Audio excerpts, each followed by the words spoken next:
Hey guys, I'm Kay with ISpeakSpokeSpoken.com, and you can download these slides and take a quiz at the end to make sure you've learned everything we're going to cover today.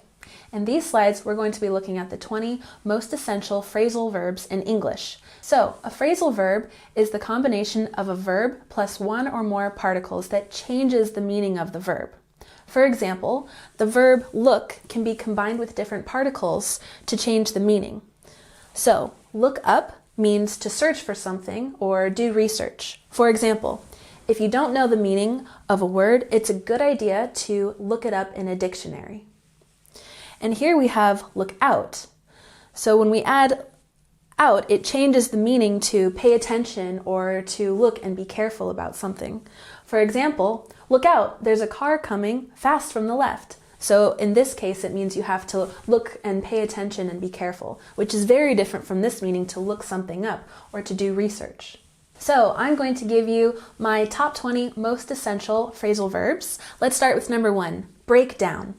So to break down means that something stops working completely. For example, my car broke down on the way to the airport. So this means that your car totally stopped functioning. It totally stopped working. Break down. For example, my car broke down on the way to the airport. And number 2, we have call off. And this means that you cancel something. For example, the meeting was called off at the last minute. The meeting was canceled at the last minute. Number 3, come across. That means that you find or discover something by chance. You weren't searching for it, you just happened to discover something. For example, I came across an old friend in the market. It means I wasn't expecting to see my friend in the market. I was surprised to see my friend in the market. I came across an old friend in the market. And don't forget, we have the emphasis on the second syllable, across, across. Number 4, we have get along, and that means that you have a good relationship with someone. For example, she gets along well with all of her colleagues. It means that she has a good relationship with her coworkers, or she has a friendship with her coworkers. She gets along well with all of her colleagues. And coworker is another word for colleague. So you can use coworker instead of colleague. Next, we have give up, and that means that you quit something, you stop doing something. For example, he gave up smoking last year. It means that he quit smoking. Sometimes give up means you stop trying. For example, I was riding my bicycle up a really steep hill, but I gave up. I stopped trying. I got off my bike and I decided to walk it up instead. Number 6 is go on, and that means continue or keep going.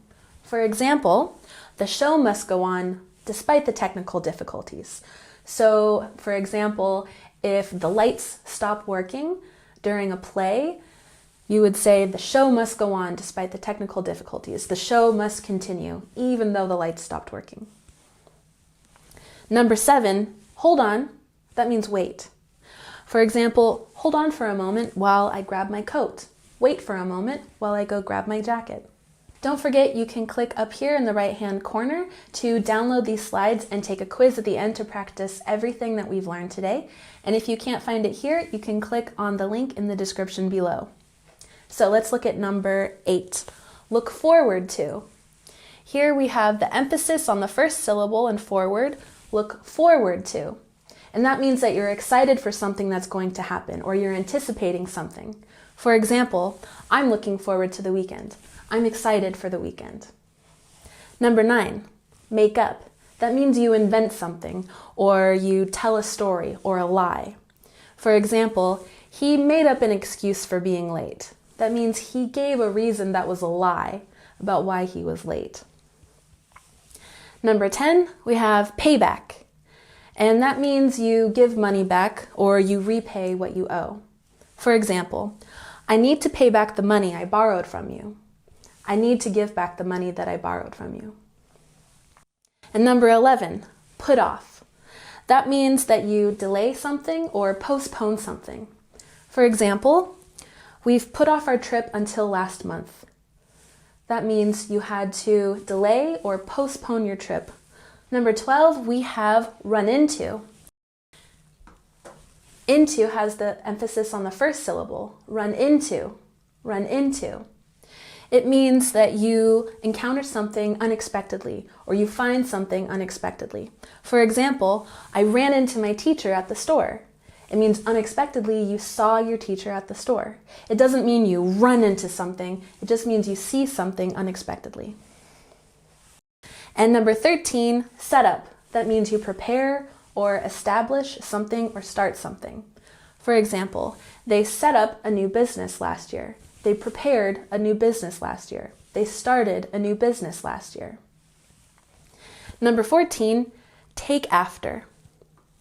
Emphasize the first syllable here. Take after. Take after. And this means that you resemble a family member or you look like a family member. For example, she takes after her mother. She looks like her mother. Number 15, we have throw away.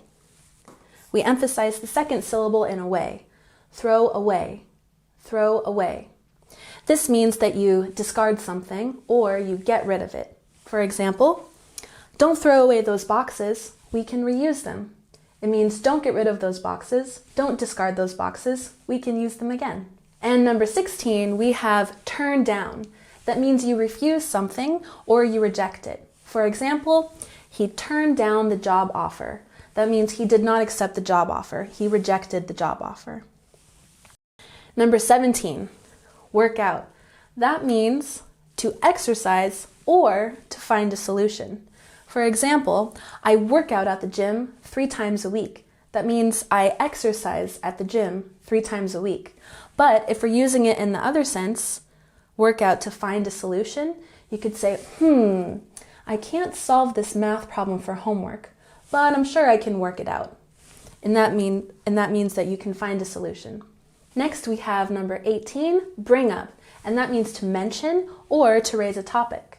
For example, she brought up an interesting point during the meeting. So that means she mentioned an interesting point or she raised a topic of this interesting point during the work meeting. And number 19, it's a tricky one, fall through. Make sure you really focus on the TH sound. Fall through. Through. One more time. Good. Fall through. This means that something failed to happen or it failed to be completed. For example, our plans for the weekend fell through. It means our plans for the weekend didn't happen. And number 20, we have look up to. And this means that you admire someone or respect them. For example, he's a role model that many young athletes look up to. It means he's a person that many young athletes admire or respect. So I'm going to give you a piece of advice that I always tell my students. You don't have to memorize every single one of these. You just need to understand and use the phrasal verbs that apply to you. For example, if you are studying English, you'll really want to use look up. For example, I don't know that word. I should look it up in the dictionary. And just to review, a phrasal verb uses a base verb plus one or more particles, and the combination changes the meaning of the base verb. So keep practicing and you will have these down in no time.